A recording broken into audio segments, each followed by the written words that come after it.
Good evening, ladies and gentlemen, and a special welcome to those watching to us live on Facebook and YouTube. Welcome to the C3 China Challenge Canvas. I'd like to also give a big shout out to Haymarket HQ, where we're live streaming from in Sydney, Australia. Over the past 7 weeks, we've had 400 companies from across Australia take part. This is ranging from Sydney to Perth to Darwin. And with the help of Haymarket HQ and the support of Australia-China Council, Australia Post, Alibaba Cloud, and Wise, we were able to create our China Challenge. Along with this, we've had the help of our 50 mentors, over 20 speakers and translators help all our finalists. I am Sandy Ho from MGI Entertainment, and it is my pleasure to MC tonight. Before I continue, I'd like to first take a moment to acknowledge our traditional custodians of the land we are gathered on today, the Gadigal people of the Eora Nation, and pay respects to the elders both past and present. Also a quick housekeeping as well. I would like to remind everyone to please switch your phones onto silent or vibrate so we can have a fun night ahead. The bathrooms are to my right, and also in case of any emergency, please follow all instructions from a Haymarket HQ staff and volunteers. We'll be taking a ton of photos and videos tonight, but if you don't wish to take part in those, please let our photographers know. Well, that's a clear example, but please make sure it's on vibrate or silent. So as I'm talking about photos, I also would like to bring note that we have a special hashtag created for tonight. That hashtag is hashtag C3Pitch2019. So when you're posting your photos or videos online, we'd like you to include the hashtag because we have prizes up for grab. So from our 400 companies, we actually are down to our final 8 who will battle it out for their chance to win a trip to China and many other prizes. Each finalist has only 5 minutes to pitch to our judges, and they are on a strict 5 minutes because we've got a timekeeper to make sure they stay on it. And then they'll be followed up with 3 minutes of Q&A with our judges. The judges will also have a last minute for them to make any final comments. All of our 3 winners will actually receive a business exploration trip to China and Transition Hub's personal development accelerator program, as well as Haymarket HQ co-working space credits. We also have a People's Choice Award where we'd like to invite everyone to make sure you do take part. So go on to slido.com and input our hashtag C3Pitch2019 so you can vote for your favorite finalist. So as I talked about our amazing judges, I'd also like to introduce you to them. We've got Mr. Jico van Bremen, the General Manager of Haymarket HQ.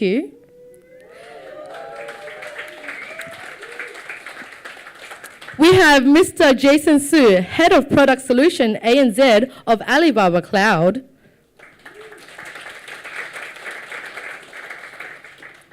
We also have Mr. Lincoln Wong, Director of International Sales and Marketing at Australia Post. And Mr. Jonathan Atia, Managing Director of Wise. I would now like to invite on stage representatives from each of our partners to say a few words. So starting with our General Manager of Haymarket HQ, Mr. Jico van Bremen.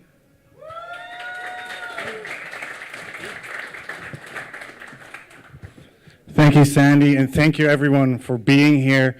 My name is Duke, and I'm the General Manager of Haymarket HQ, Australia's first startup hub supporting entrepreneurs to grow into Asia and particularly China. The past 7 weeks have been quite an eventful time for us. It was one hell of a journey for all of us. It started off with an idea of creating a workshop series to help entrepreneurs enter China, and it morphed into the world's first online course on entering China. We thought we may get 50 companies to join us. Instead, we had over 400 companies join us when we said, okay, that's enough, we can't take any more. And in the past 7 weeks, like Sandy also mentioned, we've had a lot of companies come through, but what was really remarkable was the actual impact of the program. So these 400 companies didn't just go through the program. They actually hired people, they filed patents, they filed trademarks, and they've changed, some of them actually have changed their entire strategy to go into China. So I'm incredibly thankful for the impact it's had. I'm also really proud of the companies that will be pitching today. Some of them will be pitching for the first time ever, so it's quite a nerve-wracking experience for many of them, because this is not your usual startup event, and these are not your usual startups pitching today. We have household brands, we have niche startup tech brands, and we have everything in between. So I'm really excited to see what will happen today or in a little bit later. But also I'd like to take this opportunity to thank our sponsors. So obviously Alibaba Cloud, Wise, Australia Post, and of course the Australia-China Council. Thanks to your support, we've been able to create this program and offer it for free to everyone across Australia. And this truly is a nationwide program, because we didn't just have participants from Sydney or from Melbourne, but also from regional areas where they simply don't have access to this type of support. So we're really grateful for that, and thank you. And also thank you to all of you for being here. And I'd like to give a special thanks to the team that made this possible, in particularly Victoria. I don't know where Victoria is, but there she is. Thank you, Victoria. Terry Hillsberg, who's also helped create the course, helped grade all the homework. Of course, Lauren and Isabel and Alba, who are here today as well. So thank you to all of you, and I hope you have a great night. Thanks.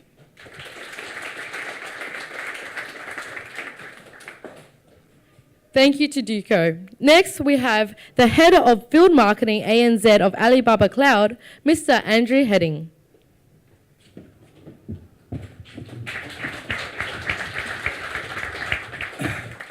Thanks, everybody. If I can just echo what Duque says, it really is amazing to see what the event tonight has morphed into from our initial thoughts and ideas a long time ago to what we have this evening.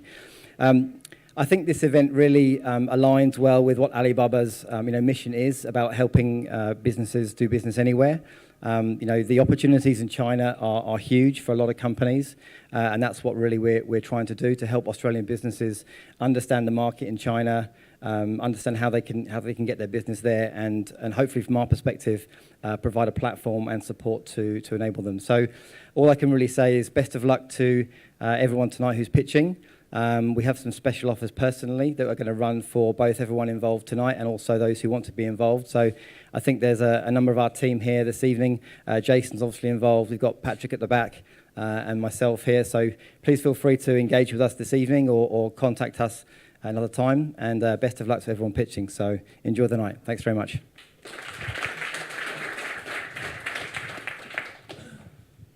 Thank you, Andrew. Next, we have Head of Startup and Venturing at Australia Post, Mr. Bernard Lee.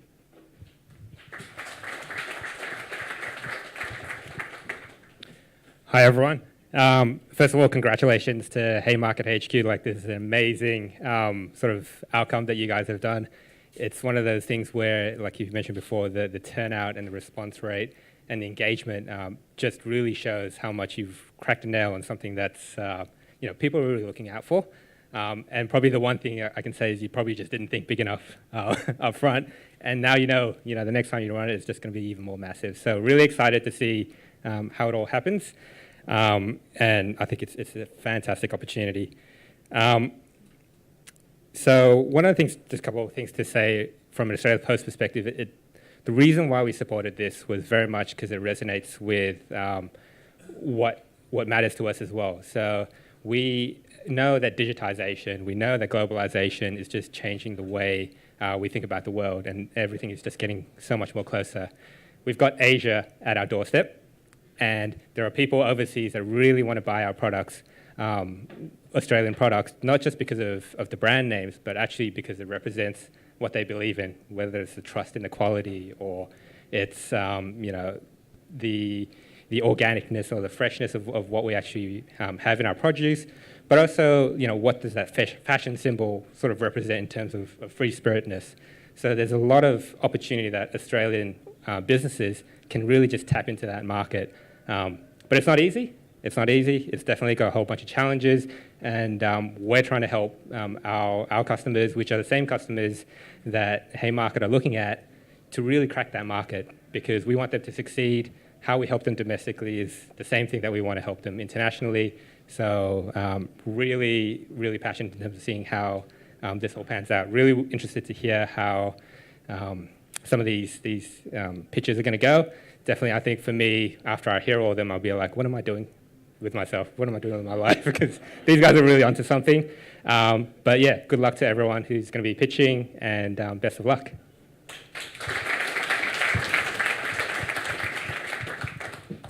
Thank you, Bernard. I'd now like to invite the Managing Director of WISE, Mr. Jonathan Attia.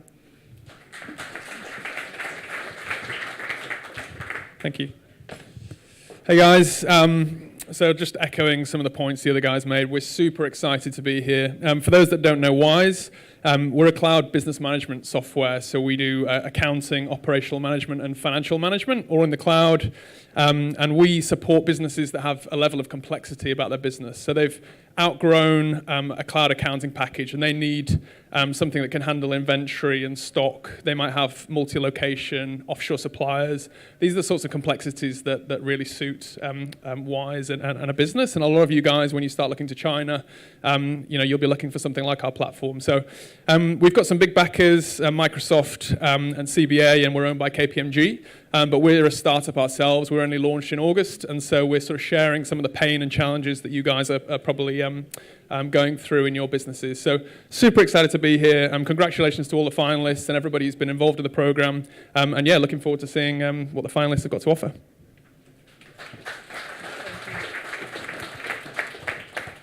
Thank you, Jonathan. So with that, we're going to start our pitches. Our finalists have actually traveled great distances to be with us today, and some of them have actually never pitched to a live audience before. Moreover, more impressively, is they've put their China market entry plan into a 5-minute pitch in just one short week. So your encouragement and engagement will be greatly appreciated to push them through all of their pitches. First up, we've got Mr. Adam O'Neill from Asia Advisory.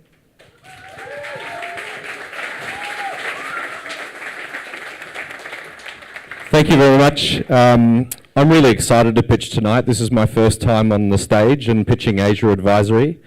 And tonight I want to talk to you about tourism.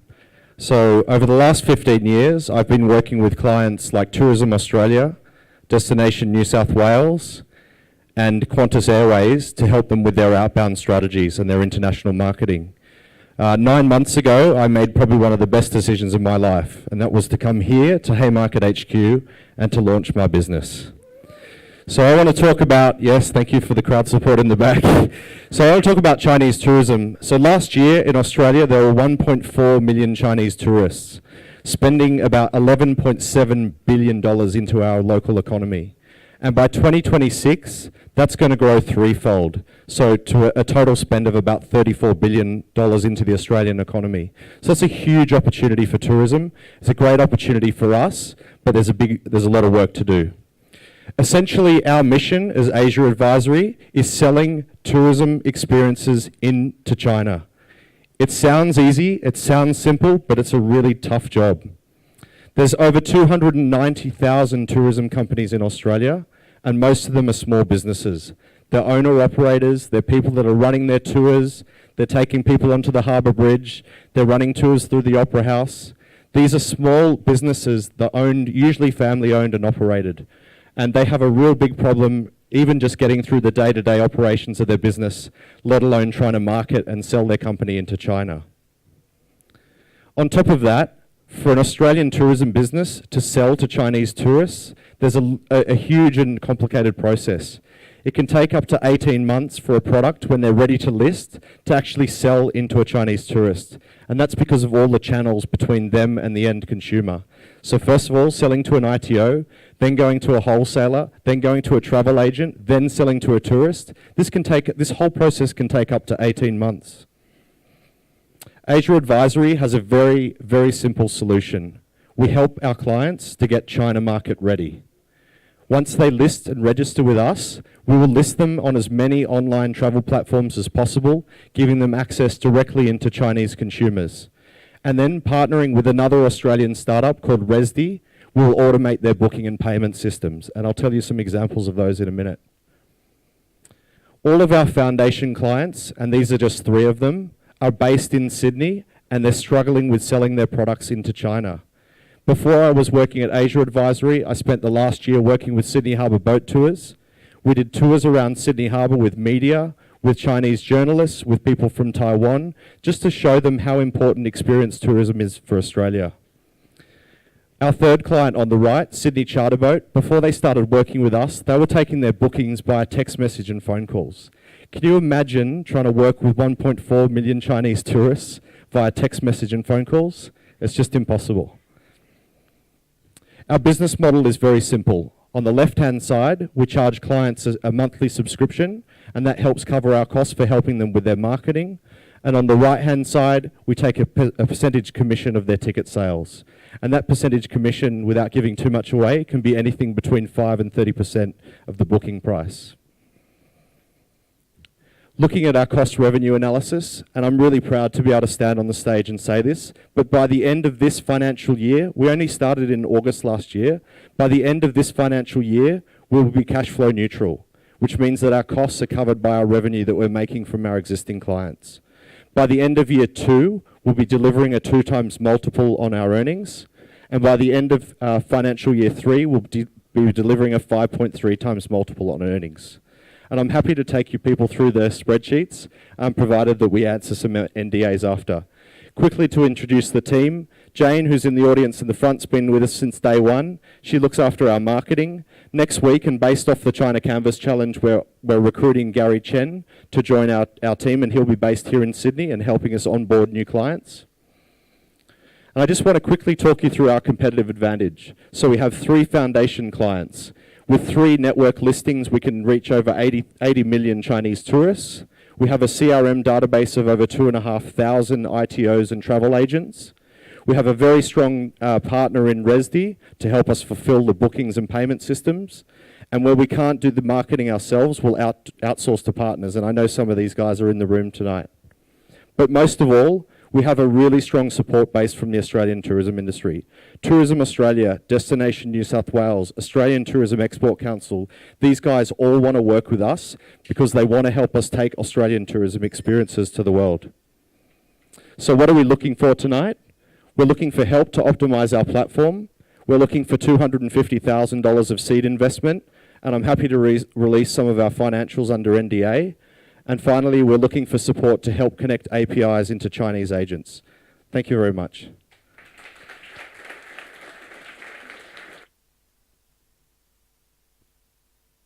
Sorry, I forgot to ask. Are there any questions? Sure. Yeah. So from what we've found more partners than competitors. And the reason for that is I haven't actually found, in all the research that we've been doing, anyone that's helping take Australian tourism companies to Asia.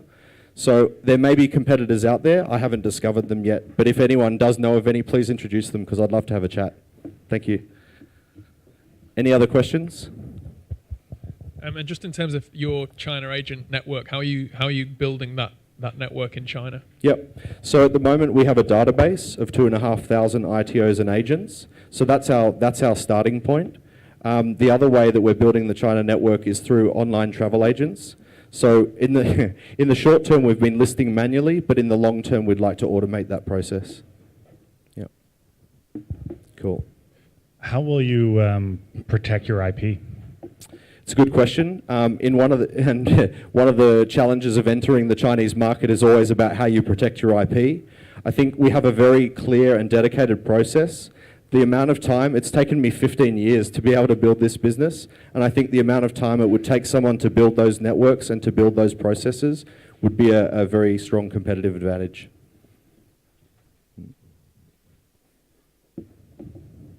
Yep. Any other questions from the floor? No? Okay, thank you very much. Thank you, everyone.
Thank you so much to Adam. Next, we have Brock Hatton from Chief Nutrition. Please welcome.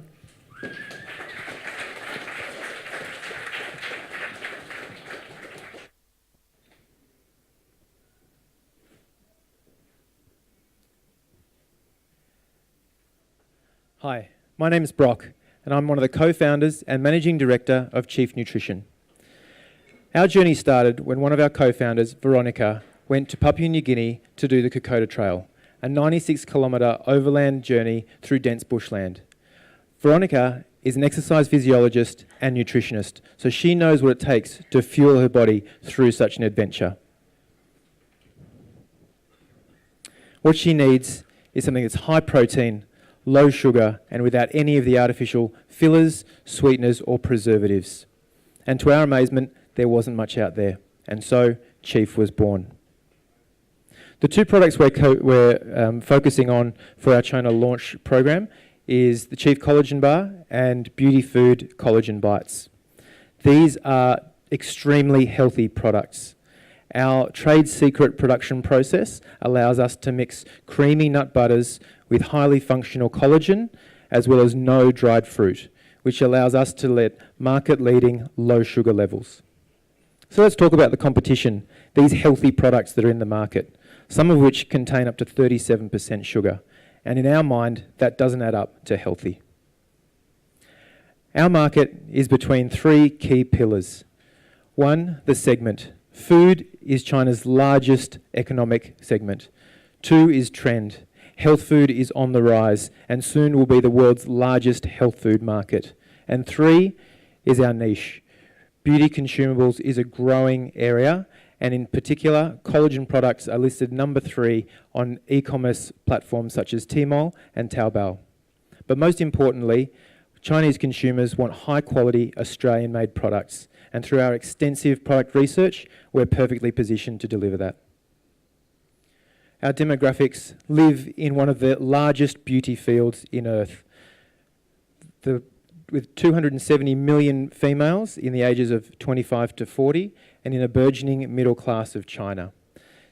These consumers want high-quality products that are low in sugar and, above all, taste great and they can feel good about consuming. Our team to deliver. I have over 10 years' experience in the health and wellness space. Justin, our co-founder, is on his 4th startup after successfully exiting from 3 successful tech startups. His wife, Libby, is an entrepreneur in her own right, having 2 successful fitness businesses, and was the trainer on Channel 10's The Biggest Loser. Veronica, as well as being an exercise physiologist and personal trainer and nutritionist, is one of Australia's key fitness entrepreneurs. Helen has recently joined our team after the advice that we received through the C3 program. She's a Chinese national who has recently completed her Masters in Nutrition from University of Sydney and has been developing all of our collateral specifically for the Chinese consumer to amplify through social networks. So our roadmap, where we've come from and where we're going. After launching the collagen bar in May last year, we have a national distributor and we're now in over 250 stores nationwide. We received seed funding at February this year, and this last month we have a heads of agreement with a Chinese distributor as well as setting up our social media in China. We've also launched our Daigao strategy through key retail partners as well as securing all of our IP in China as well as Australia.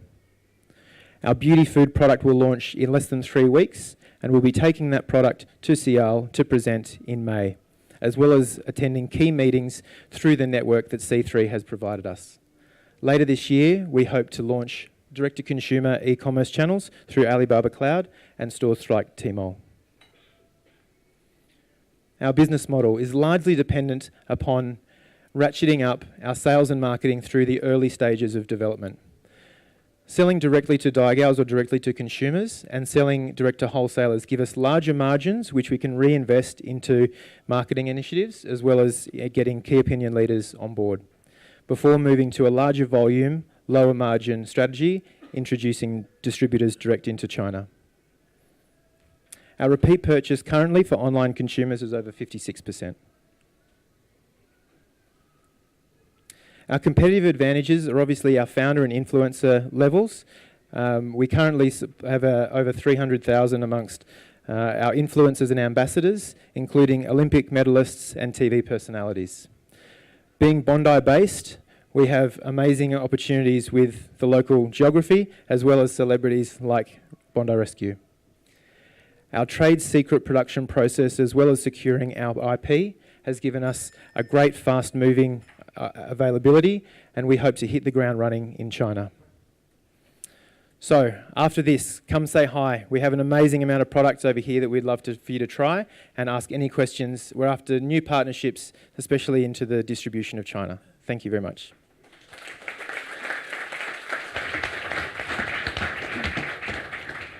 Questions?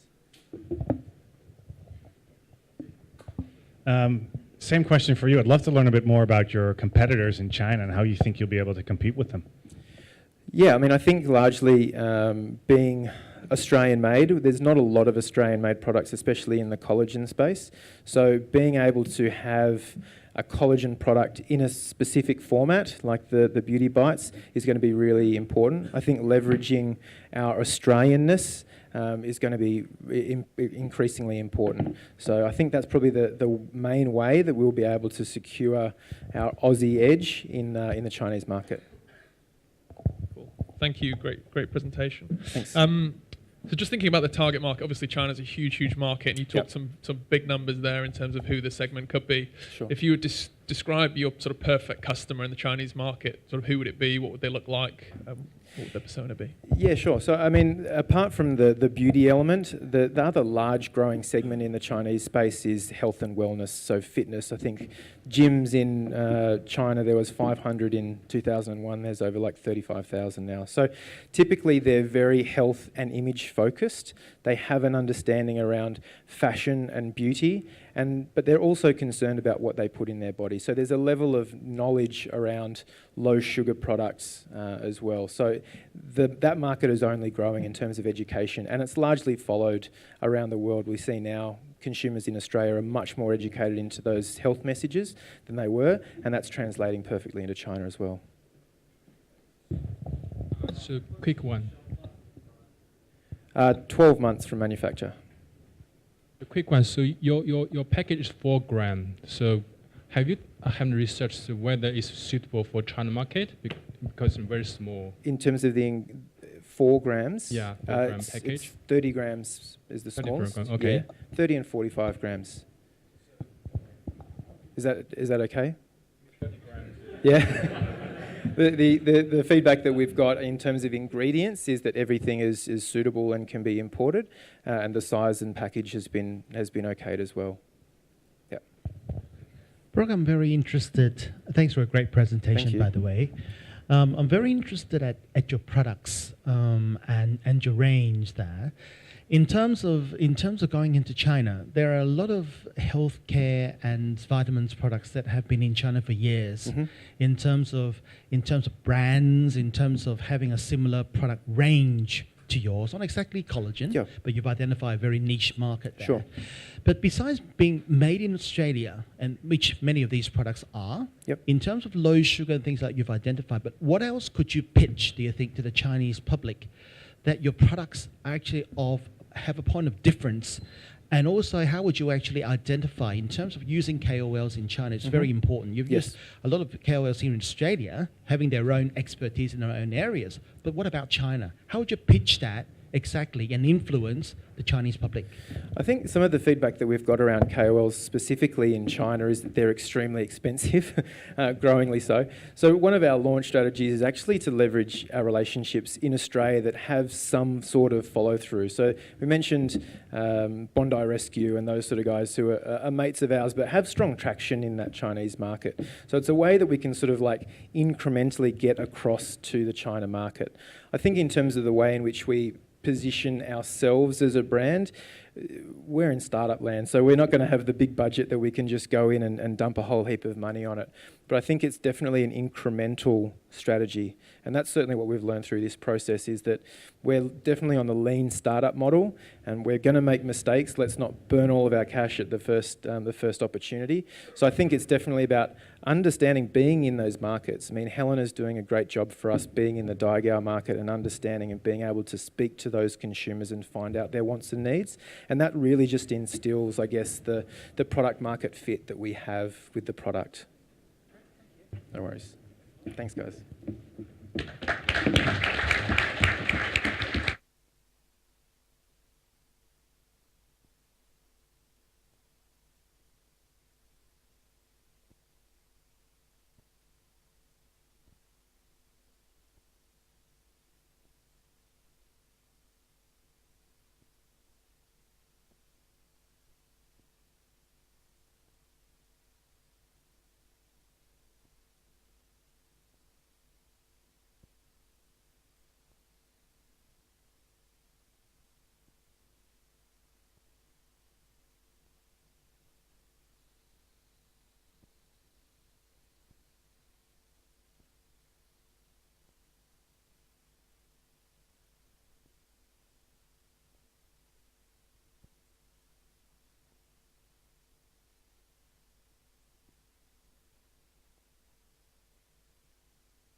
Thank you to Brock. Following up, we have Claire Osterstock from Olive & Bee. Please give a big warm welcome to her.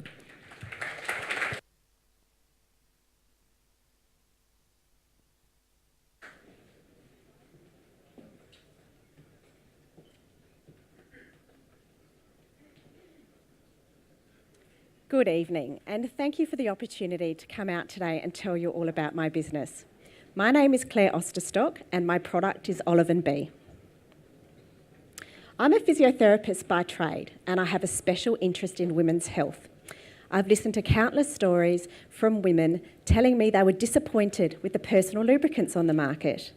Often they cause symptoms such as burning and itching and skin irritation. So I looked into this, and as it turns out, most of the lubricants on the market contain petrochemicals and preservatives. They also, quite often, have quite embarrassing names and are quite difficult to purchase. So you have to kind of sneak out of the shop, hoping that no one you knew would see you. So, with a compounding pharmacist and 26 recipes later, we came up with a product that's 100% natural, using 100% Australian ingredients. We ditched the term personal lubricant and ditched the embarrassing names, and instead we have a product that is dignified and beautiful, called Olive & Bee Intimate Cream. Over 90% of referrals for Olive & Bee come from health professionals. The target market is postmenopausal women, but also breastfeeding and pregnant women, and a bunch of other conditions you can ask me about later. We did a clinical study for Olive & Bee, and we had it approved with the TGA as a Class 1 medical device, so that it would be seen as a health product with therapeutic benefits. So 2 years on, we've sold over 15,000 tubes online and through over 200 stockists around Australia. As I said, most of the referrals come from health professionals, and we're so lucky that we have hospitals like the RPA in Sydney and the Women's in Melbourne who actually use it in their clinics for internal examinations and recommend it to their clients. We've now sold into 12 countries, including China sales through Daigou buyers. So the China opportunity. Over 50% of women experience the symptoms related to vaginal dryness after menopause. In China, there are 667 million women, about 30% of which are postmenopausal. So I am sure you can see that this is a big market, and this is a unique product in market. Even if we sell to 1 out of 1,000 people in that cohort, in our target market, we're looking at 30,000 tube sales a month. At the moment, I sell 1,000 a month, so that's a huge opportunity. So how do we get there? The plan is to use cross-border e-commerce sales. At the moment, we have some Daigou buyers, but the real long-term opportunity is looking at educating the health professionals in China, like we've done in Australia. So the doctor becomes the key opinion leader and recommends the product to their patient. The patient will then be able to seek more information via WeChat or go straight to buy on the Australia Post site on Tmall. To get to the doctors, I need to be at the right conferences. So in Sydney, in July, there is going to be a Pan-Pacific Urology conference, and my key referrers will be there. So I need to be at that conference. The packaging in China will look just like the packaging in Australia, so that people know that this is a genuine product used by Australian women. Our advantage is that we use 100% fresh Australian ingredients. We use extra virgin olive oil and pure beeswax. We manufacture in the pristine Adelaide Hills. And because we self-manufacture, the production costs are less than 30% of the cost of a retail tube. So we've got lots of money left over for our marketing campaign. We now have 10 trademarks, including in China and Hong Kong. So the team, myself as director, as you can see, and I also have a sales rep and a production assistant. I also have other businesses that help me with my Chinese journey. My next job will be to employ a Chinese employee to help me with setting up the WeChat and the e-commerce sales. I also couldn't have done this without the help of the Business SA's Export Ready program, and I have a Trade Start advisor through the Australian government to help me with my China project. So why C3 and what's next? I joined C3 to get a China plan on paper and so that I could see if the experts thought I had a viable product.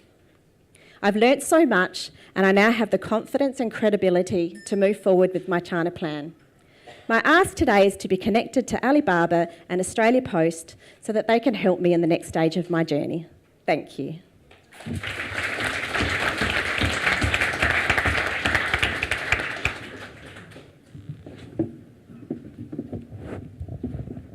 I'll ask the first question if I may.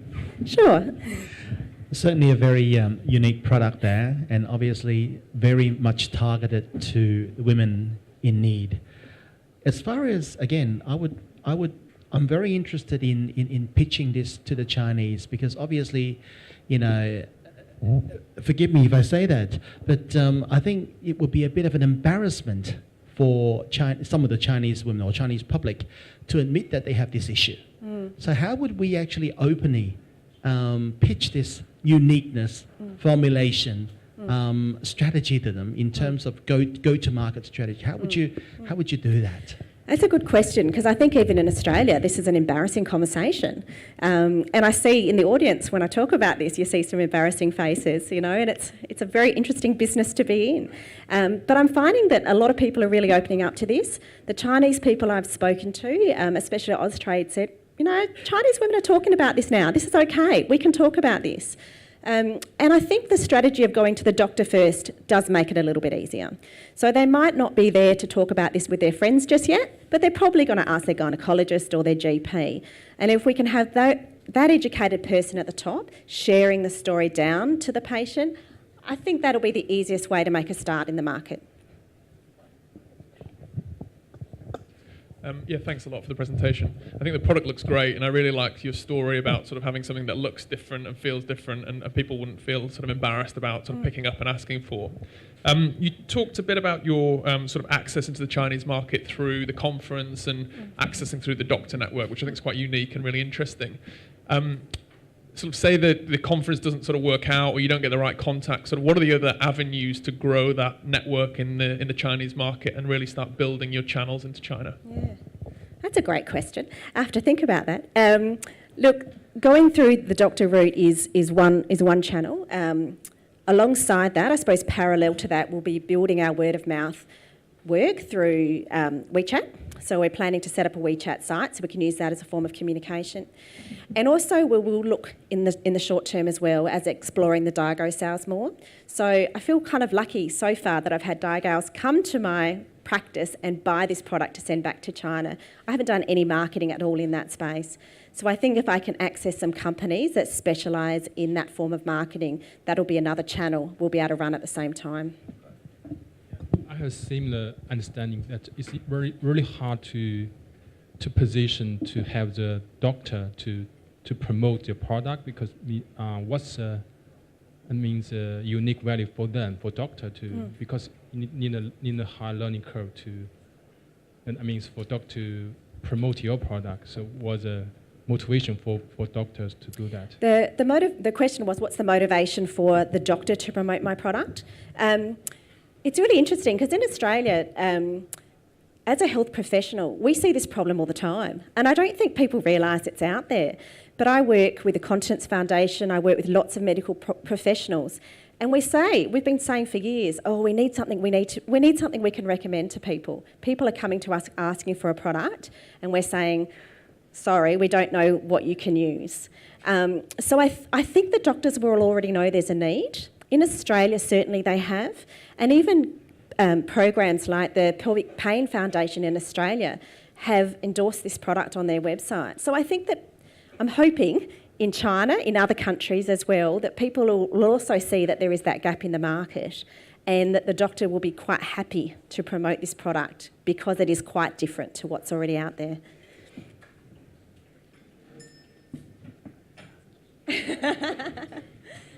Thank you.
Thank you, Claire.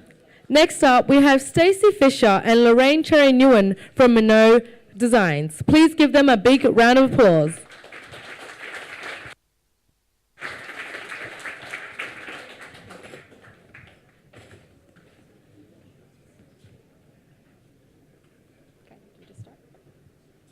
Good evening, everyone. My name is Lorraine. This is Stacey, and we are the co-founders of Minnow Designs. We create beautiful products that make independent play easier for parents and more fun for kids. It all started a hot summer's day 6 years ago when Stacey and I decided to take our toddlers to the beach to cool down. But when we got there, the sand was scorching hot, there were sharp shells and pebbles everywhere, and we actually spent most of the time chasing the toddlers, picking them up, putting them down, and it wasn't the fun, relaxing afternoon that we were hoping for. So we assumed the solution was easy. There's bound to be aqua shoes out there that are soft and pliable that we can put on our toddlers' feet, but there wasn't. There was a big gap in the market. Yes, there were reef shoes, but these are ugly, cumbersome, cheaply made, and didn't come in small enough sizes for our toddlers. So Stacey and I decided to put together our complementary skill sets. Stacey has over 15 years in FMCG marketing. I have over 15 years in fashion design and production. And we came up with the first Minnow toddler bootie. Made entirely from neoprene, it protects whilst being soft and pliable on a small developing foot. And now we've expanded the range to the juniors, which has a super thin, flexible rubber sole designed to take big kids on bigger adventures. Our vision is to create a global tribe of over 1 million unstoppable little explorers. And to help us do that, we would love to connect with investors that would like to jump on board our current cap raise of 500,000. And we're well on our way to achieving our vision. We're stocked in 140 retail stores worldwide. We've sold 15,000 pairs of Minnows, 2,000 of these to Chinese Australians. And we've done it all with $0 debt. Our business model is simple. In addition to the well-worn wholesale path, we've added e-commerce and third-party retail in the form of Daigao and Amazon.com. The great thing about our model is through digital retargeting, the one consumer can come back to us up to 12 times in the one product. Of course, our core market is Australia, but we also sell well in Singapore and the United States. But most excitingly is our recent growth from China. The great thing about this market is not only are they wearing us to the beach and when they travel, they're using us indoors as a really great alternative to slippers because we're machine washable and non-slip. The market potential is enormous, $246 billion in children's footwear every year. The growth in that market is being driven by China with a 48% CAGR over the last 5 years. The market fundamentals here are really strong. That growth isn't just coming from price, it's coming from the 17 million babies being born every year, a birth rate that's expected to accelerate as the two-child policy beds down. This leads Euromonitor to conclude that the Chinese children's footwear market has enormous potential, and this is why we joined C3. We now have a 4-step go-to-market plan, which includes strengthening our growth in our current Chinese Daigao, appealing to Chinese travellers coming to Australia. We want to bring on board distributors in Hong Kong and mainland China, and finally in the long-term Chinese market entry. This is just a very quick snapshot of a much more sophisticated go-to-market plan. We've engaged a Beijing-based IP specialist. We want to partner with digital travel specialists. We're well on our way to securing that distributor. We are bedding down our marketing efforts so we can expand on our existing influencer and KOL strategies and bring on Chinese KOLs and influencers. And lastly, we want to hire a Chinese-born marketing grad to oversee all of our marketing worldwide, keeping the Chinese consumer at the heart of everything that we do. So we will stay ahead of the competition by continuing to create innovative products inspired by our love of the outdoors and stay true to our Australian brand story. And the team, you've met Stacey and myself tonight, and we've recently appointed a very experienced and clever advisory board who fill in the knowledge gaps of governance and finance for us and are very, very active supporters in our Minnow journey.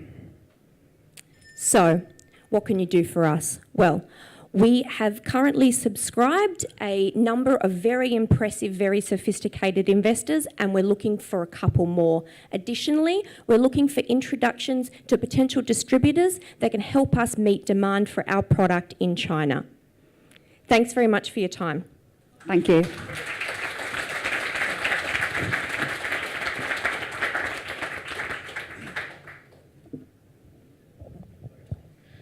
Thank you for that great pitch. I love the global tribe of 1 million explorers. I've got a 6-month-old at home. We'd probably like to join that tribe, so that's great.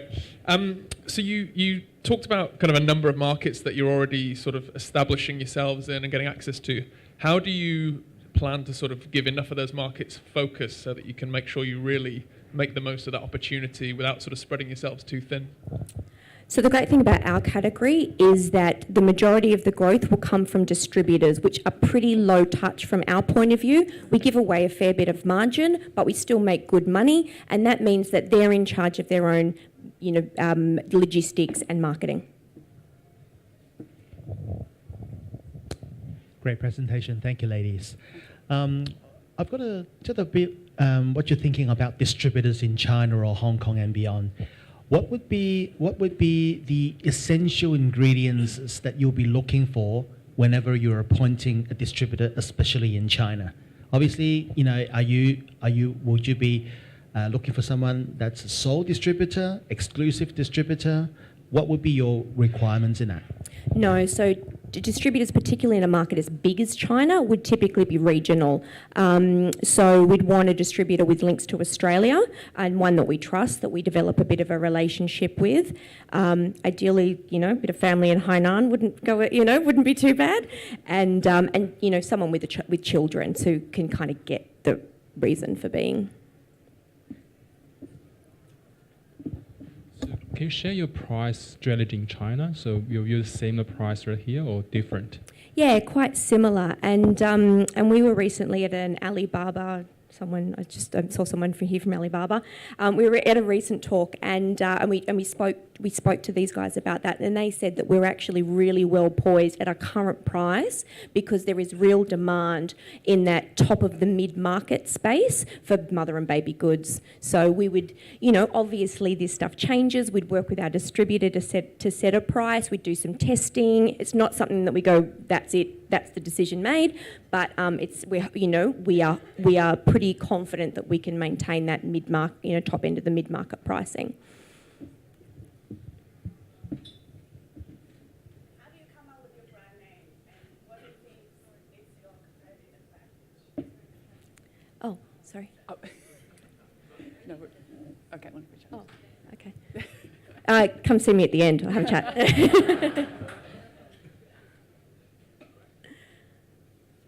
Okay, thank you.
Thank you to Stacey and Lorraine. Next up, we have Rob Turnbull from Bull & Bull. Please give him a big round of applause.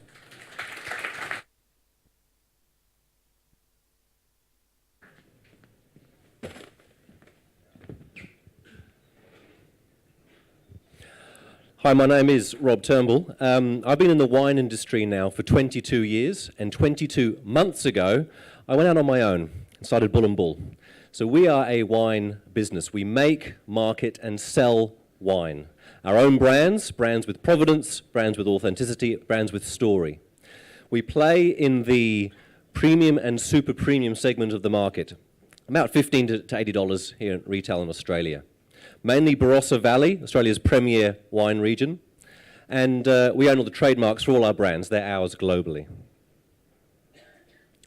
Our traction so far, we have some good private label customers. We've done some exports of our branded product to various markets, including China.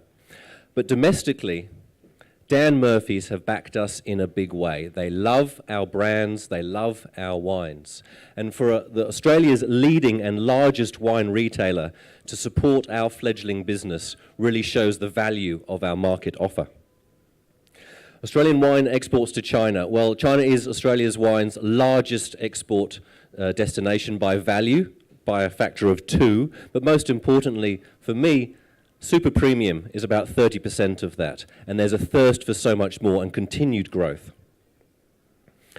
Now, the opportunity of business-to-business sales in China, we've been on this journey for about 18 months, and we've been to 7 different wine trade fairs across China, engaging and discussing with wholesalers and distributors.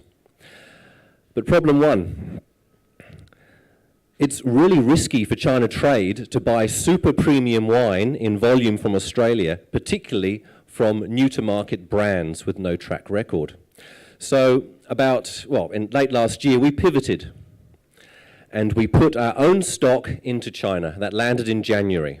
And now we're able to sell directly to customers in China. And that's changed the conversation. It's de-risked it. It encourages trial. Don't buy 500 cases, ship it from Australia to China. Buy 5 cases, and when it works, buy 10 cases next week. This is our competitive advantage at the moment. Most wineries do not do this. It's increased our reach and increased our relevance, but it's also opened up opportunity number 2, which is B2C. Now, we don't know quite where we're going to end up here. We know we want about 15% of total sales going to B2C in the medium term. But we do know the problem, which is for consumers in China, there's a lot of risk of spending good money on super premium wine. There's fake wines, there's lots of private labels, there's bad wines dressed up in big bottles, lots of opportunities to lose face. So our solution is to counter this with information. So we're going to start a WeChat channel, a window into our business. Educate and enlighten consumers, upskill aspirational wine connoisseurs on their wine journey, help them develop. We'll have a store there, yes, for our products, probably focusing in the short term on gifting, scarce, limited edition products. But also we can bundle with market leaders to de-risk further and increase the interest. But of course, we're not going to find customers organically. We need help. And so we need partners. We need to leverage the customer base of partners. And this is where the complete supply control that we have comes in, because we control the sell price based on our WeChat shop, so no one can discount our products. So we can attack lots of different channels, and we're still exploring what the best suit for us is, and offer in return for a client base good margin. Now, to give you an example, Australian Daigou, fly them to the Barossa, take them to a vineyard, tasting with the winemaker in a vineyard where those wines were actually made, live streaming to their customer base in China. Those customers can then buy that wine and have it delivered to their home in China within 3 days. That's a powerful offer. Now, the margin opportunity is what makes all this happen, because yes, there's margin in FOB, so export sales from Australia, but you need volume. There's good margin out of our warehouse in China, but it's the warehouse direct-to-consumer margins that make all that possible. Our team, we have some great winemakers. We've got a Barossa Winemaker of the Year. We've got a 6th-generation Seppelt winemaker.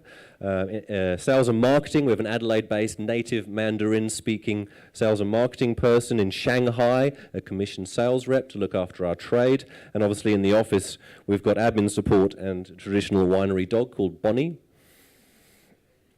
And that's us. So we're on this journey now. B2B, we've started the journey. It's exciting. We're about to start our B2C adventure, and that's where we need help. This is my WeChat code. Please friend me. We're looking for referrals. We're looking for potential connections, customers, ideas, feedback. Let's keep the conversation going. Thank you.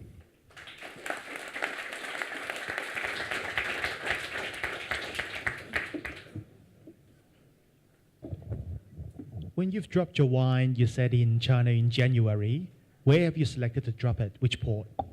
So we're storing in Guangzhou. Any particular reasons why you're going to Guangzhou?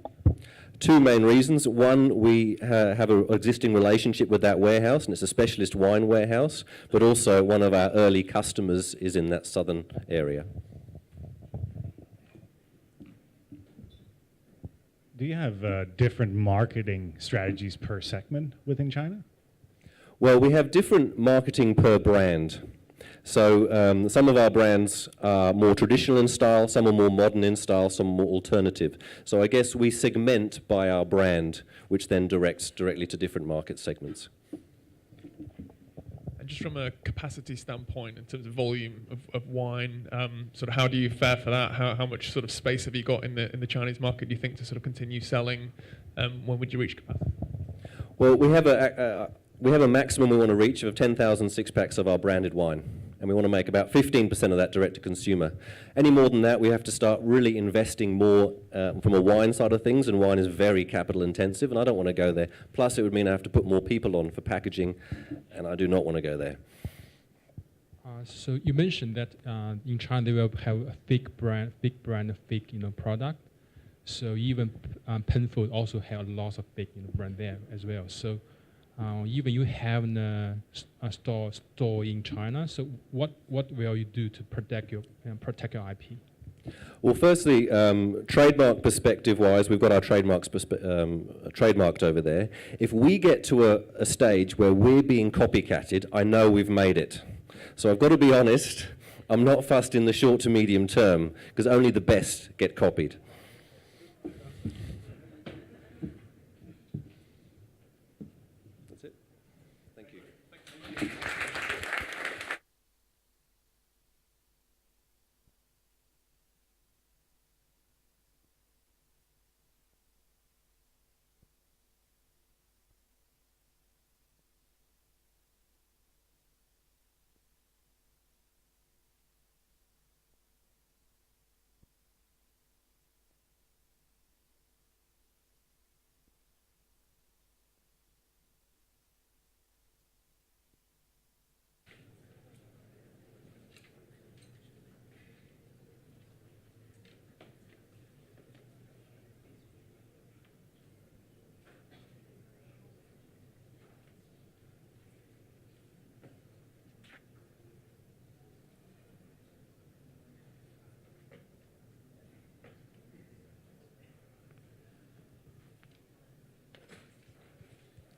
Thank you, Rob. Next up, we've got Don Cryan from Carman's Kitchen. Please give him a big round of applause.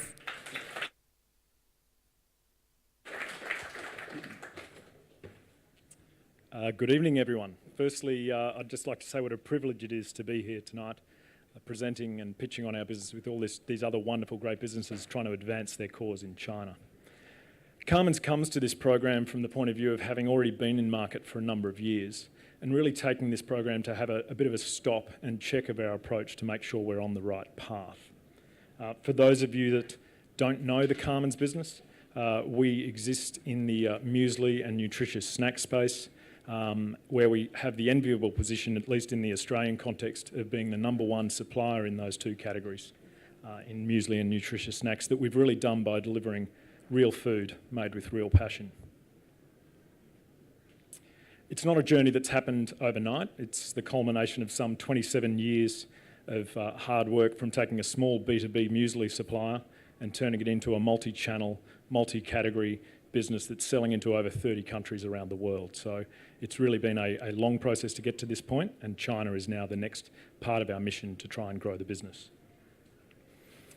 There's three key trends happening in the China marketplace that really lead me to believe we can win in China. Firstly, the growth in importance of health and wellness as a lifestyle, the importance and the trust that the Chinese consumer has in the Australian food manufacturing scene, and lastly, the goodness of whole grains and seeds and nuts from a nutrition perspective. It's really in the intersection of those three trends that we see Carman's has the right to win in this market. And it's why those elements appear in the registered brand that we've got in China: healthy, Australian and whole foods. If I turn to our mission for a moment, to be the most loved Australian gourmet food brand enjoyed every day around the world, that mission really can't come to life if we don't have a really strong business in the most populous nation on earth.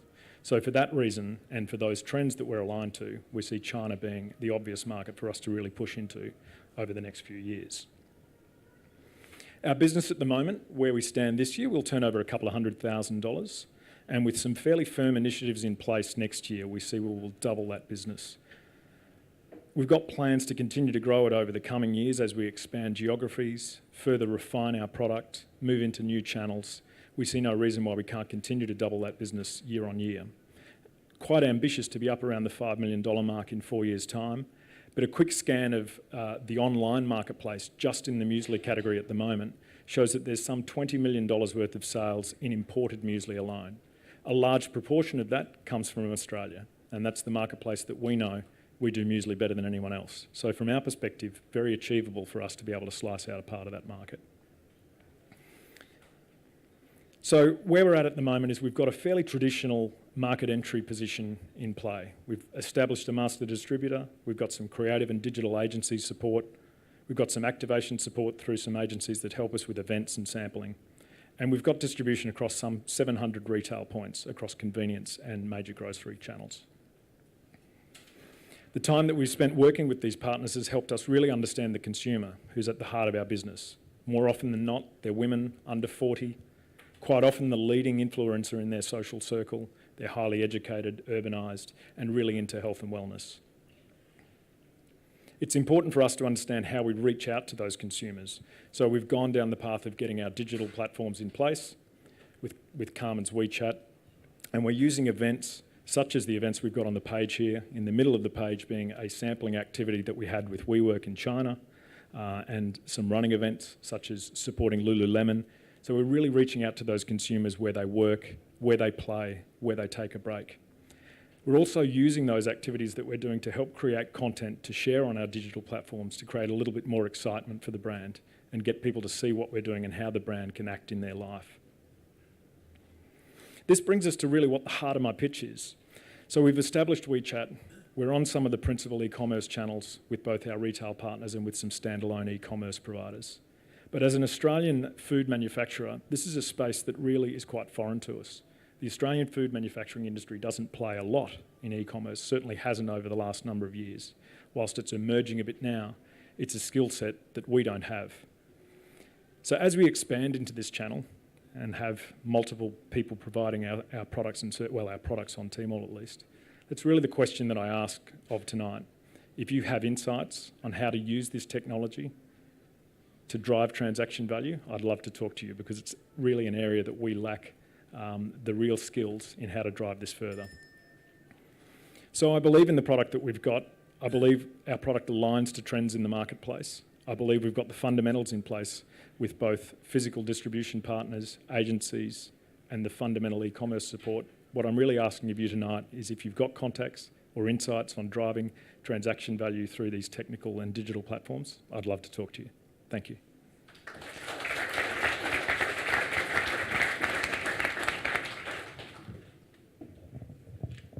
Thank you for that great presentation again. So really interesting, you talked about sort of health and wellness and trust and the sort of nutrition aspects of the product. And obviously you've sort of really thought into the KYC, you've got a good understanding of who you're targeting. From a sort of marketing standpoint, and you look at the likes of sort of Swiss Vitamins and how they've entered the Chinese market and others, how are you thinking about sort of from a marketing, branding, influencing standpoint, you'd look to sort of expand the brand in China? Sure, great question. I guess for us it's about seeing how Carman's moments can interact in consumers' life. So we see it as a product that people can, obviously the breakfast solution with muesli is an existing marketplace that exists there. The nutritious snacks market is not quite as big in China, and we know that snacking and on the go as these consumers become busier, we keep hearing about the busy consumer in China, it's a real opportunity for them to put a wholesome and nutritious snack into their life. We're available in on-the-go channels such as Costa Coffee, so a pretty low barrier to purchase to get in and try that for a pretty low price rather than a supermarket six-pack or something like that. And then I guess so we've got that point to interact when they stop and go out for a coffee, but also things like those sampling activities like we did with WeWork gives them an opportunity to try something, get to know the brand. There's a video that we've got on that got some beautiful content from that we're then recycling and putting into our digital platforms. We also used a couple of KOLs at that event, and they've been using some of that to help people understand the product, what it's about. So all of those elements are going into the top of our funnel and reaching out to people that way. Thanks for the presentation. In terms of your standards of manufacturing, you say it's food made with love, made with heart. Mm-hmm. How does that differ from the rest of the mueslis in the marketplace? Yeah, good question. I guess our founder and managing director, Carolyn, I don't know how well you know the story of Carman's, but she bought the business for $1,000 when the person wanted to close down the business and she was going to lose her job. So she intimately knows making this product. Everything that we do, we really take time to stop and pause and check with the consumer. We do a lot of consumer research from both a sensory perspective as well as a brand positioning and packaging perspective. So there's quite a lot of checkpoints that we have along the way to make sure that we're delivering something that consumers want. We don't put things out to market that don't meet that consumer need. And as a result, certainly from a product development perspective, we have a really low churn rate of products that we launch in market that fail, and we've got to take off the shelves. We've got really strong success of launching products that end up on the shelf for a long period of time. So quick one. So the Brook Farm already into China for years, and their selling is quite well, build a very good brand. So what's your strategy to compete or to make your sure success in China? So good question. Brook Farm, been around for a while and they make a lovely product. I guess where we've positioned ourselves, and it's not dissimilar to our position versus Brook Farm in any other market that they're in. They are a absolutely super premium product. We're still an attainable premium. We're better than the average in the category. We're positioned from a price perspective above that as well because we do use high quality ingredients and we take a lot of care in what we make. So we really see ourselves in sort of the mid-premium, sort of the higher grocery mainstream product. We're not the ultra gourmet small batch type of product. We are still a mainstream but a premium product.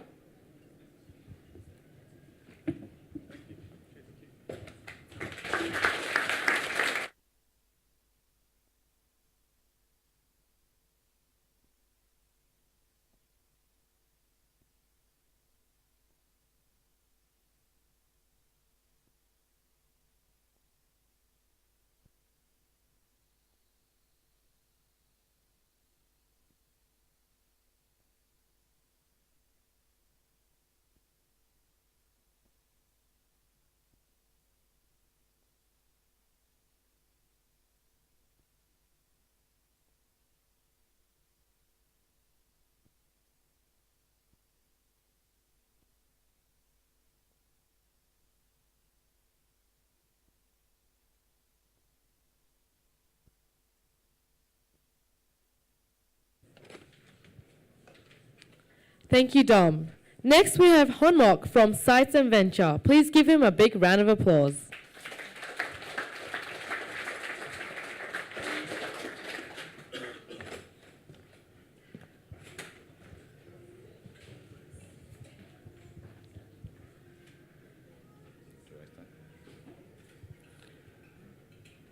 Good evening. I'm Hon. Our market is teens. It means to educate, enrich, nurture students. Students desire meaningful beyond the classroom experiences with support from parents and teachers. Their wish lists are many, and not all competitors can fulfill. Gaps exist for specialists like us to fill. We organize hands-on educational tours for Southeast Asian students.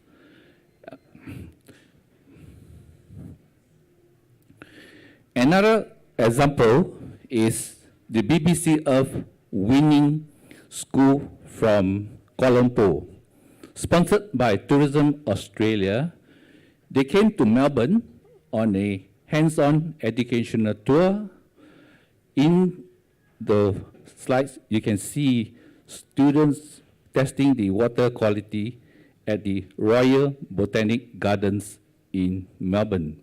We believe such educational tours would appeal to the China students.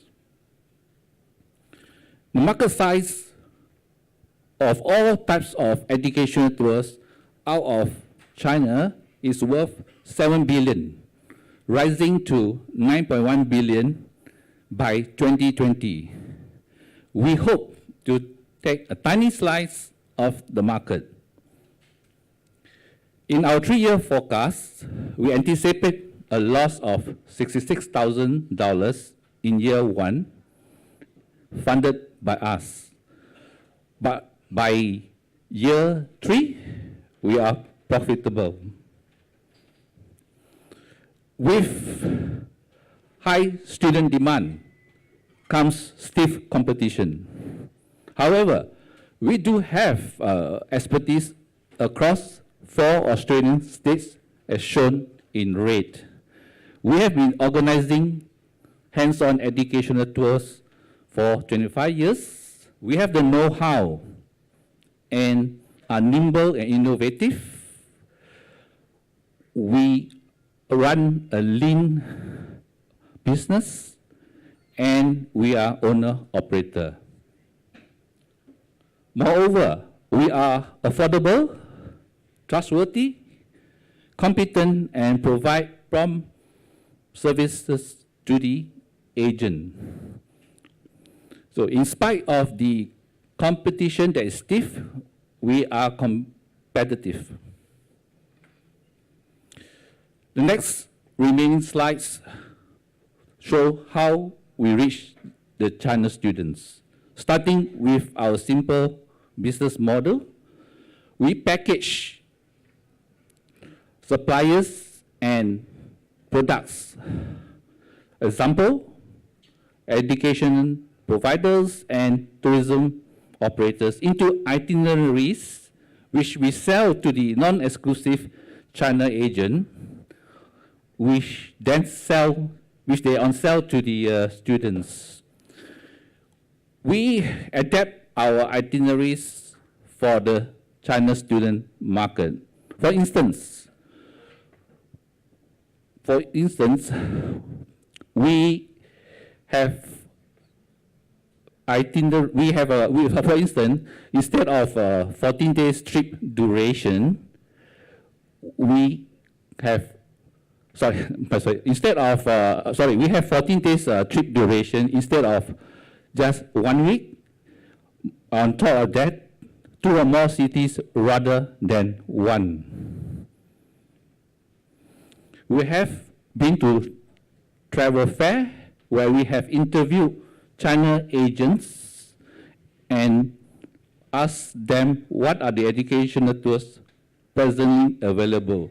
We have built our own Chinese website and done research trips to China, and presently we are testing our itineraries with 2 Beijing agents. And recently we have quoted to SDA Travel Singapore, which is attempting to bring China school tours to Singapore and then onwards to Australia. And last but not least, we have now our partner. Good evening, everyone. My name is Jackson, and I was born and grew up in China until I graduated from the university. And I have been in Australia for more than 10 years, and I'm familiar with the education system in Australia and in China.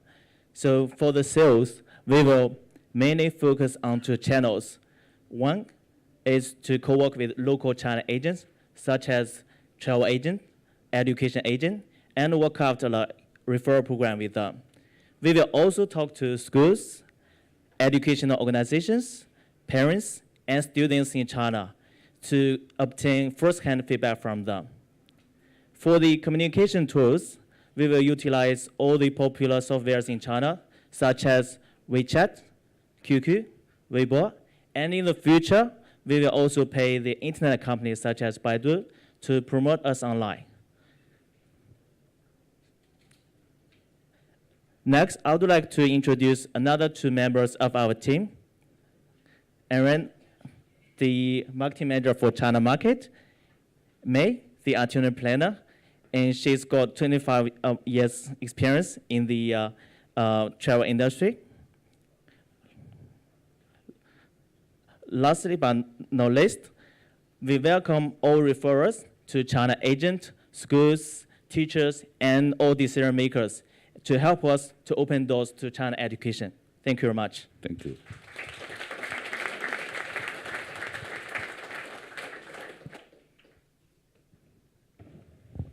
Thank you very much for this presentation. And that was one of the first you've done, so thank you for the effort you've put in. Just a quick question. So you want to do some search engine marketing in China. You have several other ideas in mind. Do you have any idea of the cost involved with that? We know that for setting up a corporate WeChat group, standard is quoted is about 1,500 for a once-off setup. I think on the yearly basis, maybe a couple of hundreds. For Baidu, we're not too certain at this stage, and we hope to work with some internet experts to give us some more advice. Yeah, because we initially we work the local China agent, so we might share the cost with them at first beginning, and we can share also the profit with them. So to do this, we can cut our cost as well. First, thank you for your presentation. I think it's a really smart idea to target, China students and, to attract them to come here. So the question is, I'm not doubt the market size. So the question is how you scale your business, because, every tour need to have the, guy to serve them. It's not a standard product. You can replicate product very quickly. But how you scale your business? Yeah, at the moment, we are only thinking small, but obviously there's going to be, if we are wrong and it becomes big, we have an idea that for those green states that we mentioned, we like to recruit owner-operators that we let them buy into the shares so they are committed to work in the trenches. It's a very difficult business, like you said. It's hard to organize coaches, customers. So we're thinking the best model will be let them buy into the company, let them sort of a semi-franchise type at the States where we are not in operation. For example, we have no operation in Brisbane, we are not in Darwin. So those are places. But we are very familiar with the other states, yeah, and that we think we can handle. And Jackson is in Sydney, so he'll be doing most of the things in Sydney, and we are more in Melbourne. And we actually live in West Australia for 17 years. We have very established contacts there that we know. So I think we should be able to handle it. Thank you. Thanks for the presentation. I love the vision of the business as well, to educate, enrich, and nurture students. I think that's sort of a powerful vision and a great cause. So just in terms of who the buyer is of your services and trips, who is it you're actually targeting as the buyer? Is it teacher, professor, program manager of a course? Just explain that. Okay, unfortunately for the parents, they are want to pay for the students. So initially it was to be targeted at the parents to pay. But judging from Singapore experience, in time to come, Ministry of Education might fund the school group. So we may be thinking bigger down the track in 8 years, where the big money really comes from the Ministry of Education funding the tour. That means it's paid partly by Ministry of Education. Like in Singapore, it's about 30% subsidized by the Ministry of Education. But in the meanwhile, to answer your question, poor parents have to pay it.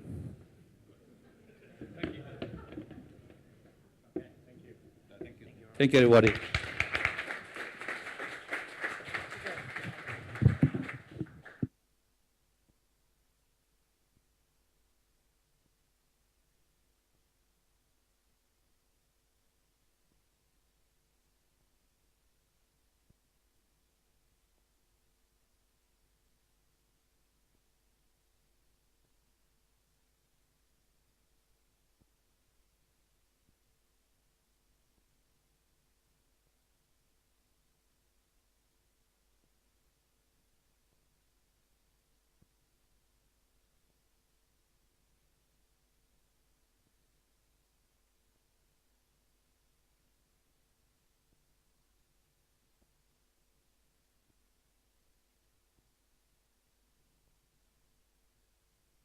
Thank you to Hon and Jackson. Lucky last, we have Mr. Martin Roskamston from My Medic Watch. Please give him a warm welcome.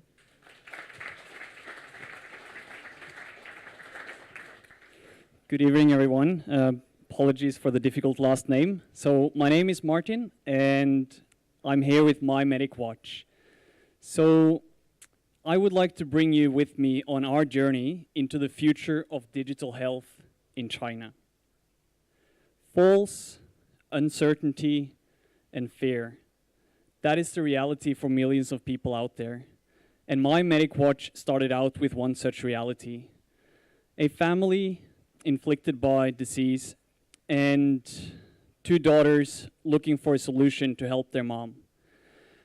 Elizabeth's mom was diagnosed with an autoimmune disease, causing her to fall without any warning and leaving her at risk when she was on her own. That caused great fear and uncertainty for Elizabeth and her family. But luckily, when her mom got a smartwatch, Elizabeth had the great idea. What if we create an application that can automatically detect the fall and send out an alert with her location to all her family and neighbors so they're able to help? That solution is My Medic Watch. It's a simple-to-use interface on a smartwatch with a data-rich backend with opportunities to analyze, monitor, and customize the product. Peace of mind is something we all want to have for our loved ones. And that's exactly what My Medic Watch provides.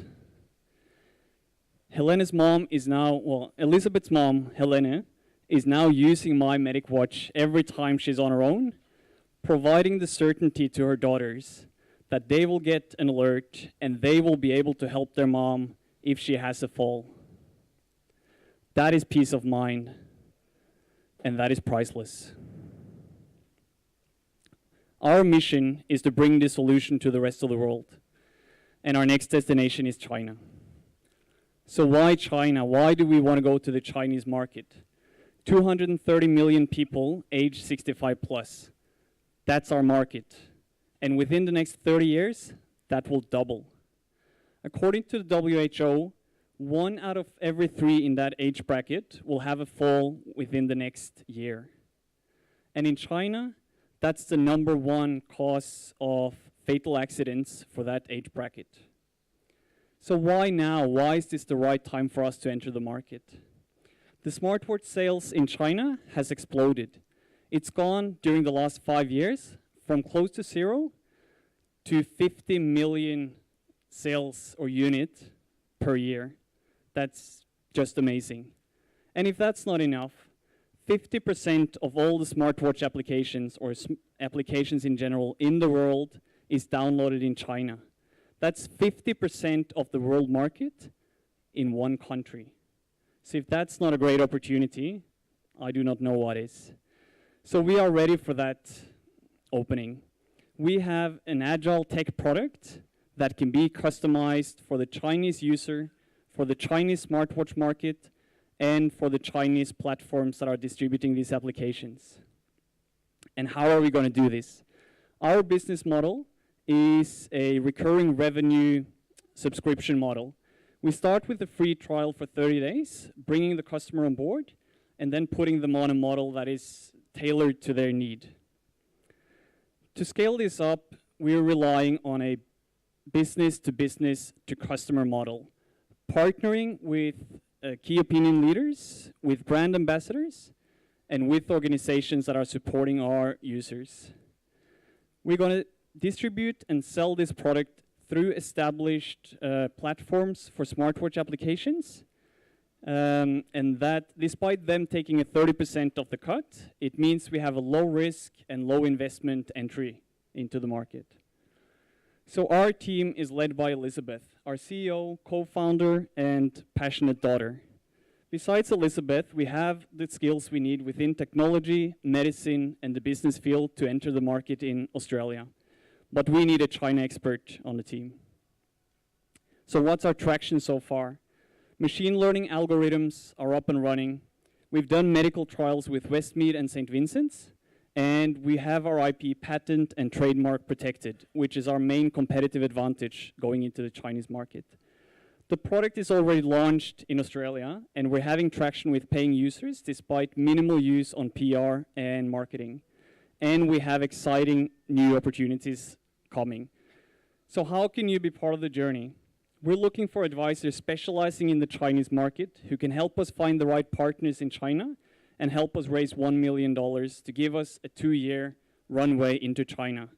So if you believe there's a need for our product, if you believe that our team might be the ones to fill the gap, and if you want to be part of the journey, we hope you come and talk to the team afterwards. Thank you.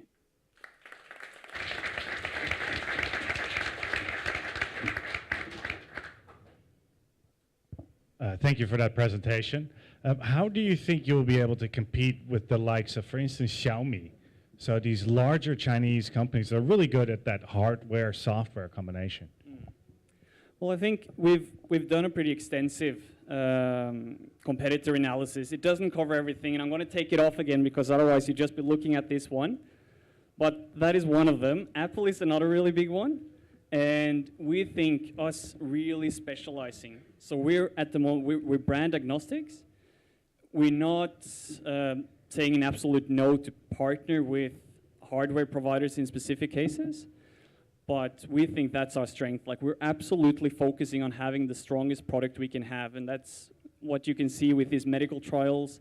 The fact that we have a patent based on our innovative technology and the machine learning algorithms.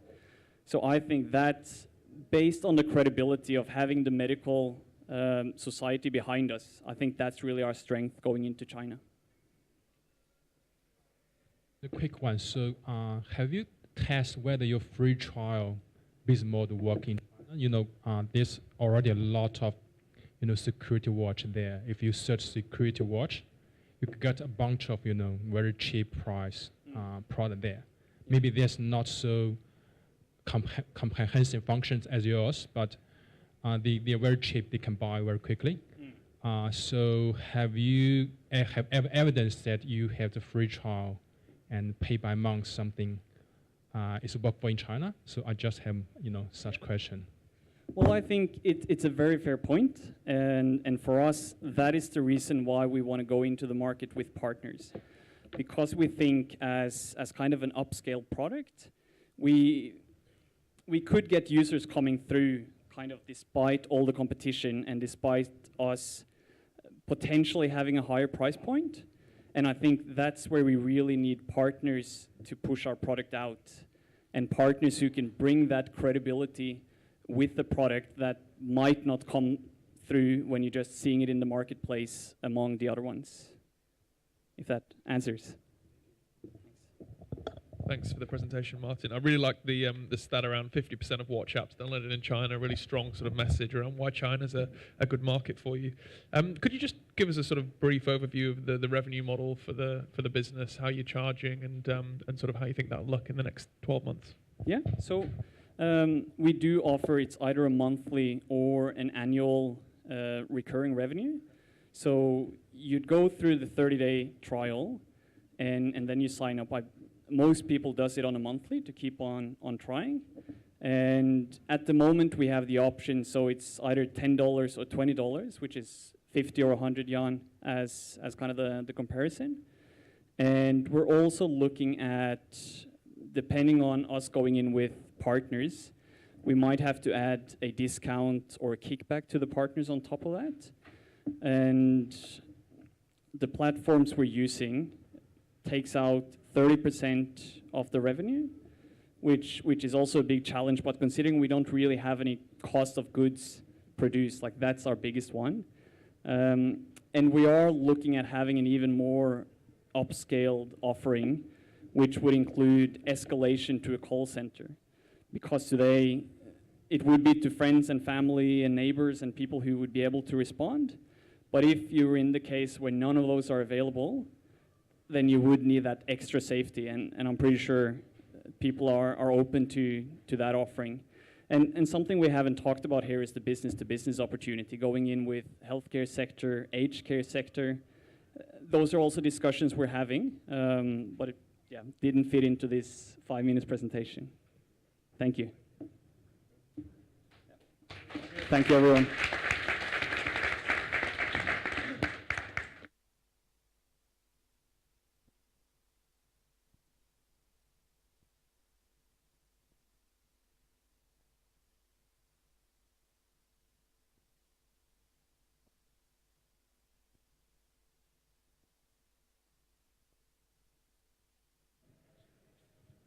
Thank you to Martin, and also to the other finalists as well, who have done such a great presentation.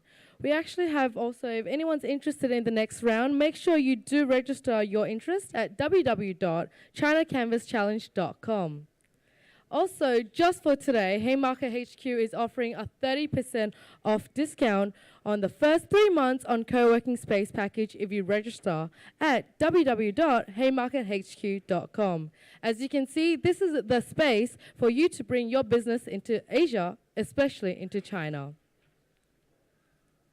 So next up, we do have a 5-minute break for everyone. If you want to go to your bathroom or otherwise grab a food or drink, please do feel welcome to.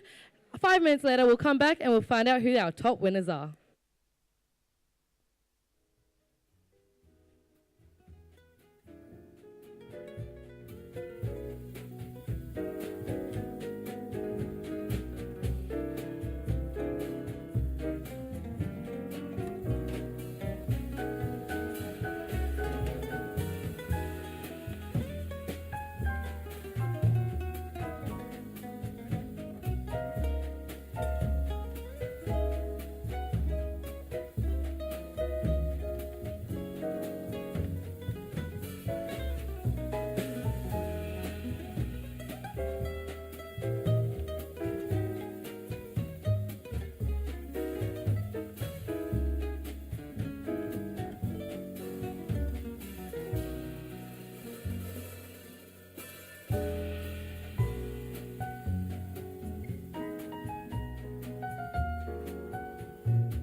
While everyone is getting their food and drinks, I'd just like to give everyone a quick reminder to make sure you go on to slido.com and use the hashtag C3Pitch2019 to choose your favorite finalist, as we also have a People's Choice Award.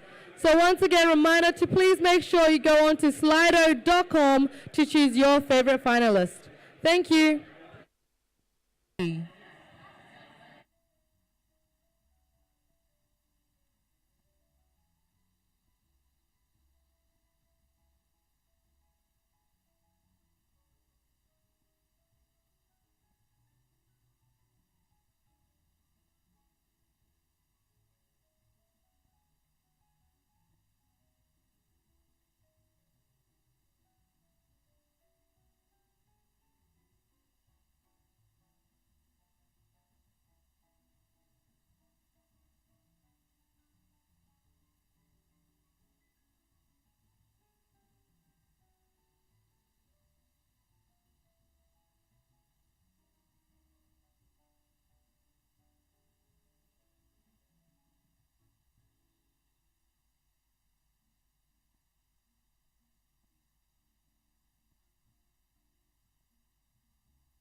Ladies and gentlemen, I understand everyone is busy getting something to eat or talking and creating their own network. However, we do need to announce, because our finalists are waiting impatiently to find out if they won their trip to China and the many other prizes we have on for today. So I'd like everyone to please take their seats urgently so we can announce the winners.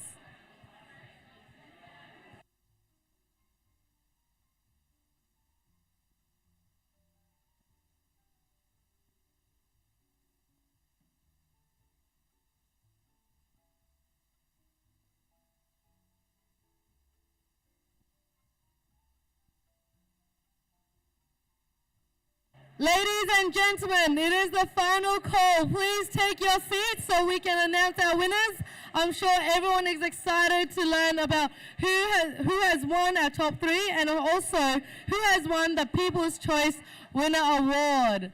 So please take your seat immediately. I'm hoping everyone has placed in their vote into their favorite finalists, as it is closed.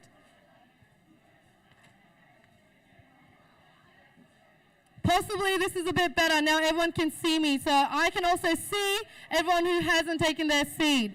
So ladies and gentlemen, once again, please have your seat. We have plenty of seats available, so don't be shy. Please come up.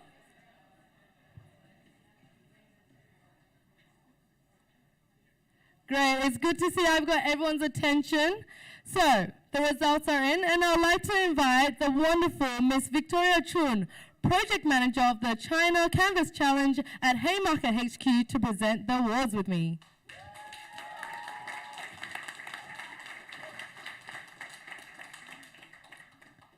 So I'm going to go straight into it. We've got our People's Choice winner of the C3 Grand Finale 2019. And this goes to My Medic Watch. Please welcome Martin.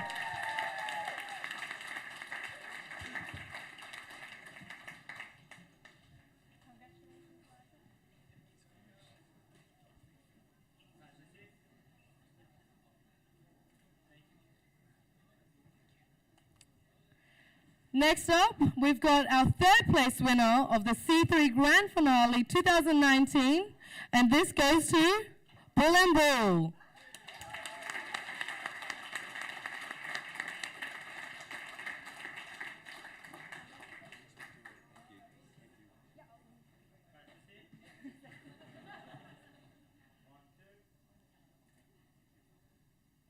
Congratulations to Rob. Now, second place. We have the second place winner of C3 Grand Finale 2019 goes to Olive and B.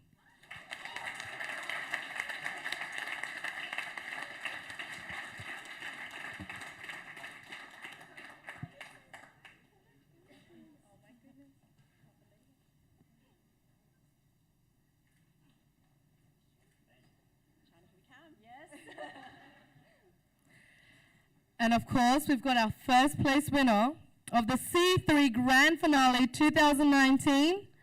Congratulations to Minnow Designs.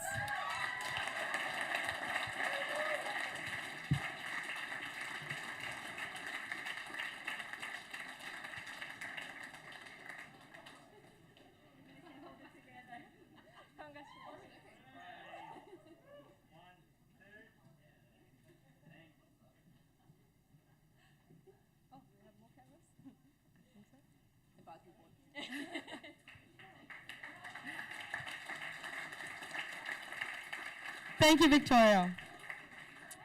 So congratulations and thank you to all our finalists, along with our 400 companies who have joined with us on our challenge. I would also like to take this opportunity to thank Mr. Terry Hillsberg, our principal advisor, who has spent countless days and nights and weekends on marking assignments and making this challenge possible. So on behalf of the team at Haymarket HQ, I would like to say a big thank you.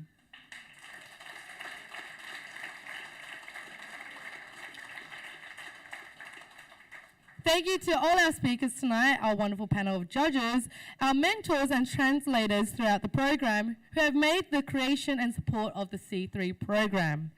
And above all, I'd like to say on behalf of the team at Haymarket HQ, a big thank you to our sponsors, Australian-China Council, Australia Post, Alibaba Cloud, and Wise, who supported our vision of creating China Canvas Challenge. And now I would like to also say thank you to all our live audience members who have joined with us on YouTube and Facebook. And thank you to everyone in our audience today who have took out the time on a Friday night to listen to our pitches. And now this is your turn that you can talk to the pitches yourself or other like-minded people in the audience and build your own Chinese network. Thank you very much for coming, and it was a pleasure to meet you all.